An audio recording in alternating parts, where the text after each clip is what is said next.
Apa yang kamu lakukan jika perusahaan tempatmu bekerja ngasih tugas yang berat tapi Oke, penuh kebohongan? boleh. Di sini Copycat dan ini adalah alur cerita Korea drama The Silent Sea episode 2. 보던 생체수만 하자.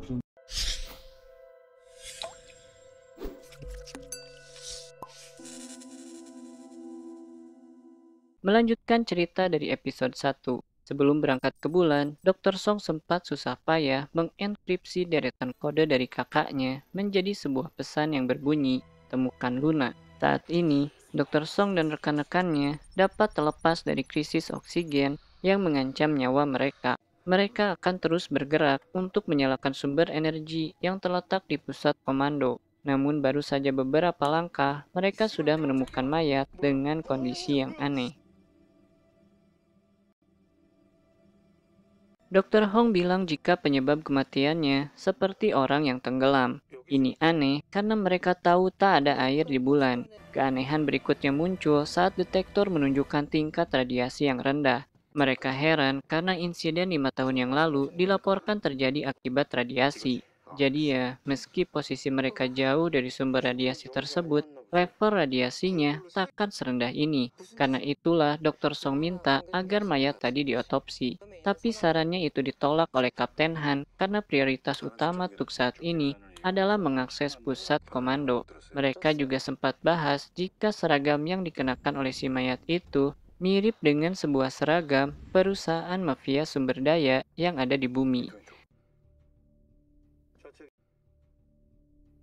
Setelah sumber energi menyala dan melakukan pemeriksaan, sistem kembali menyatakan jika radiasi dalam level normal. Kini semakin jelas, insiden radiasi 5 tahun yang lalu besar kemungkinan adalah sebuah kebohongan. Meski demikian, sistem komunikasi belum bisa digunakan. Kapten Han bilang masih ada waktu sebelum pesawat penyelamat datang. Dia minta tim tetap fokus pada misi dan membagi tugas untuk mengecek beberapa lokasi. Saat menuju lokasi masing-masing, si kopilot dadakan bilang jika sebenarnya Kapten Han sempat mengundurkan diri dari SEE, tapi pimpinan SEE yang bernama Direktur Choi memanggilnya kembali. Sebelum berangkat, Dr. Song ternyata sempat bertanya pada Huang mengenai Luna. Dia bilang kalau Luna itu adalah penyimpanan data pangkalan Balhe. Misteri semakin bertambah untuk mereka saat Sochan menemukan beberapa gambar aneh dan Kapten Han membuka pintu lorong yang dipenuhi oleh mayat. Melihat itu, Dr. Song makin merasa perlu untuk melihat ruang medis dan data kesehatan para kru. Namun lagi-lagi usulnya itu ditolak oleh Kapten Han. Dr. Hong mengatakan jika mereka semua seperti mati tenggelam. Situasi makin rumit bagi mereka saat tak ada satupun sampel yang bisa mereka dapat dari ruang penyimpanan. Si kopilot dadakan sempat terlihat mencurigakan. Sementara itu di ruang penyimpanan 2, Sochan memeriksa mayat satu orang kru yang ada di sana. Sochan sempat berharap kapsul yang ada di dekat tangan mayat ini masih terisi sampel. Namun dalam usahanya mengambil kapsul tersebut, tak sengaja dia sedikit menekan sang mayat dan tanpa dia tahu sebentuk gelombung keluar dari si mayat dan masuk ke matanya. Apesnya lagi, kapsul yang dia dapat ternyata kosong juga.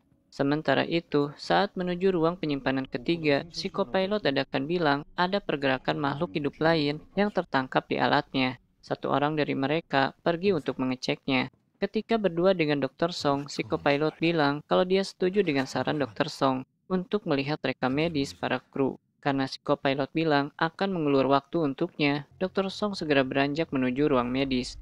Namun rupanya, si kopilot punya rencana terselubung. Sepertinya dia ingin mengambil sampel itu sendiri. Hanya saja saat dia mencari kapsul yang masih terisi, senter yang dia gunakan jatuh. Ketika dia mau ambil senternya, ada sesuatu yang menjauhkan senter tersebut darinya.